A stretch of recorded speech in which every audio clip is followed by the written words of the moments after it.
मरकजी हुकूमत पर ईडी के गलत इस्तेमाल का इल्जाम लगाते हुए बेंगलुरु में भी कर्नाटक कांग्रेस की जानिब से सत्याग्रह मार्च निकाला गया।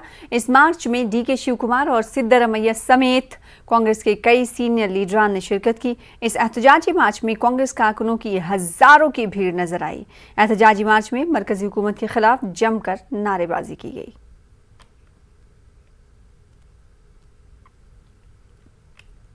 बेंगलुरु के एक 5 सितारा होटल पर पुलिस ने छापा मारते हुए ड्रग्स का इस्तेमाल करने वालों पर शिकंजा कसा है। इस पार्टी में मौजूद बॉलीवुड अदाकार में भी ड्रग्स की तस्दीक हुई है। कल रात शहर के हिलसूर इलाके में मौजूद होटल में जारी पार्टी पर अचानक पुलिस ने छापा मारा। हिलसूर पुलिस स्टेशन के इंस्पेक्टर मंजुनाथ की क़यादत में 25 से ज्यादा एहलकार यहां पहुंचे और 50 से ज्यादा नौजवानों को हिरासत में लिया गया और 3 टीटी वैन के जरिए इन नौजवानों को अस्पताल ले गए। तमाम नौजवानों की तिब्बी जांच की गई। 5 अफराद में ड्रग्स की तस्दीक हुई है। इनमें मारूफ अदाकार शक्ति कपूर के फर्जंद भी शामिल हैं।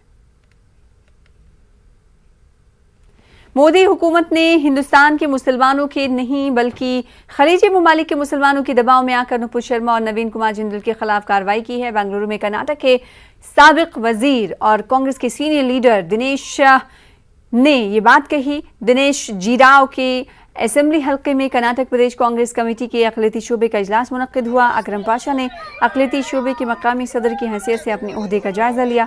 इस मौके पर कांग्रेस पार्टी के नुमाइंदों ने कहा कि रियासती और मरकज की बीजेपी हुकूमत समाज में फूट डालकर इक़्तिदार पर कायम रहना चाहती है।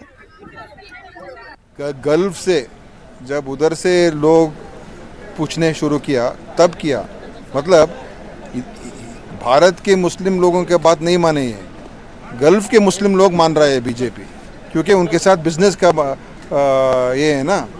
तो ऐसे लोग जो डिवाइड करते हैं और ऐसे गलत बात बोलते हैं, तुरंत उनके ऊपर एक्शन लेना चाहिए था। नुपुर शर्मा की बात आती है, कभी बीजेपी की बात आती है, कभी आरएसएस की बात आती है। ये तीनों का मुद्दा अलग अलग है, इनका विजन्स भी अलग है। कभी वो बोलते हैं कि हम मंदिर में कोई, हमें मस्जिद में कोई खोजना नहीं चाहिए बोल के आरएसएस लोग बताते हैं, उनके प्रमुख बताते हैं। यहाँ पर क्या बोलते हैं बीजेपी लोग, क्या करते हैं उन्हीं के लोगों को यहाँ पर उत्साह के क्या करते हैं तो उनके प्रवक्ता को भेज के हमारे हुजूर सल्लल्लाहु अलैहि वसल्लम के शान में गुस्ताखी करते हैं।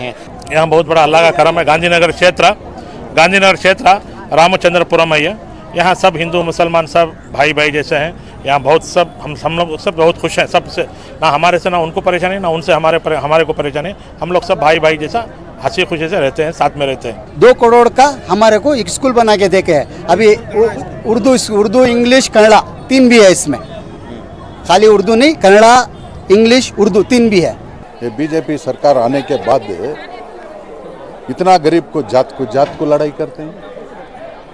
कौन सा जात है ये? सभी एक ही जात है। हिंदुस्तान के कौन है? सब भी हिंदुस्तानी है। उनका रिवाज उनकी तरफ से चलता है, उनका धर्म उनका धर्म से चलता है। बेंगलुरु से सफरे हज के लिए काफिले रवाना हो रहे हैं। बेंगलुरु के हज भवन में आजमीन की रवानगी का रूहानी मंजर देखने को मिल रहा है। कल यहां से आजमीन हज का तीसरा काफिला मदीना मुनव्वरा के लिए रवाना हुआ। जमीयत उलमा हिंद के रियासती सदर मौलाना इफ्तिखार अहमद कासमी की दुआओं के साथ काफिले रवाना हुए। रियासती हज कमेटी के चेयरमैन रऊफुद्दीन कचहरी वाले और हज कमेटी के मेंबरान मौजूद रहे। हज भवन में इंतजामात के सिलसिले में आजमीन हज ने मिले जुले रद्दमल का इजहार किया। चंद आजमीन ने कहा कि इन्हें वक्त पर कमरे अलॉट नहीं किए गए, जिसके सबब उन्हें काफ़ी परेशानी हुई। वहीं हज कमेटी के चेयरमैन रऊफुद्दीन कचहरी वाले ने कहा कि कमरों में दाखिल होने के लिए कोविड की मनफी रिपोर्ट पेश करना लाजमी है। RT-PCR रिपोर्ट की वजह से ताखिर हुई। दूसरी तरफ आजमीन ने हज कमेटी के इंतजामात की सताइश भी की। इधर बेंगलुरु में फैसिलिटी तो अच्छी थी साहब, अल्हम्दुलिल्लाह। ये लोग कारगर है, बहुत अच्छी खिदमत करे, हमारी खाने को दे दिए 3 टाइम और रूम वगैरह का सहूलत करे। बहुत प्यारा इंतज़ाम है। सब लोग को बहुत खुशी हुई, मिलके बहुत अच्छा लगा। सब साथी वॉलंटियर्स पूरे बहुत अच्छा काम करे। अब हमारे को जाने को भी बहुत खुशी हो रही है। आप दुआ कीजिए इंशाल्लाह। यहाँ पर खासकर नमाजों के लिए तकलीफ हो गई, पानी की तकलीफ, लैट्रिन वगैरह की तकलीफ। हाजियों का इन्हें काम तो कर रहे थे, स्टाफ काम सही कर रहा, लेकिन इंतजाम नहीं हुए। इसको सब हाजियों का इसका असर पड़ा, सब तकलीफ सब उठाए समझो। लॉजिंग का जो है बहुत मसला था। यहाँ जो रूम्स नहीं मिले, ज़्यादा लोग जो है हम औरतें सब ठंडी हवा से जो बहुत ये हो गए, बेचैन रहे। उसके बाद जो है यहाँ पर जो है खास अरेंजमेंट नहीं करा स्टाफ। एक बोले तो दूसरे को बोलता, दूसरे बोले तो एक को बोलता। नहीं सेक्शन किसका है बोले तो बोलने तैयार नहीं। उधर जा खाली उंगलियों से चल रहा मामला।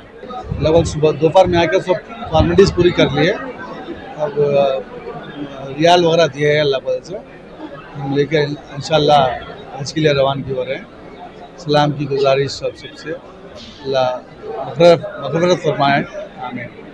दरख्वास्त है सभी मुसलमान उम्मत है कि सबसे आसान फरमाए, हज का काम आसान फरमाए। 450 हाजी, उनके साथ कम से कम 1000 लोग थे, तो 1500 लोग हमारे 9 बजे खाली हो गए। फिर हमारे रूम्स खाली रहे। हम बीदर, गुलबर्गा, रायचूर, यादगीर पूरे लोगों को दिए, किसी की शिकायत नहीं रही। बीदर के कुछ 1-2-4 लोग थे, वो हमारे स्टाफ को या